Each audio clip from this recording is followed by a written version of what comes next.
Ikaw at ako? Bakit mag-isa ako? Nagkulang ba talaga ako? O hindi ka lang talaga nakontento? Hindi ka nakontento kasi naghanap ka ng masigit pa sa tulad ko. Anong kulang?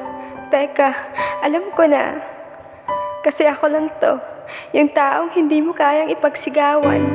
Kasi ako lang to, yung taong hindi mo kayang ipakilala sa buong mundo. Kasi ako lang to. Kasi bakit? Kasi hindi naman ako kagaya ng iba. Perfecto, kumbaga.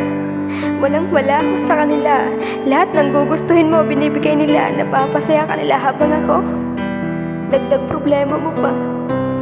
Kaya bakit ako mag-a-assume na ako ang piliin mo?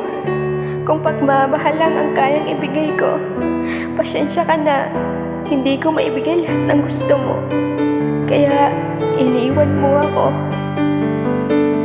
Kaya siguro mag-isa na lang ako. Kasi hindi ka na kontento kung ano lang meron ako. Ang unfair ng mundo. Kasi yung pinili nyo, yung kayang ibigay lahat ng luho nyo. Paano naman kaming pagmamahal lang ang kayang ibigay sa inyo? Paano ako? Hindi naman ako nagkulang sa'yo. Wala lang talaga akong pangluho mo. Nasayang lang ang pagmamahal ko. Na sana, inilaan ko na lang sa taong marunong makontento.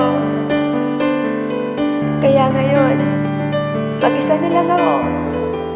Kasi wala nang ikaw. At ako.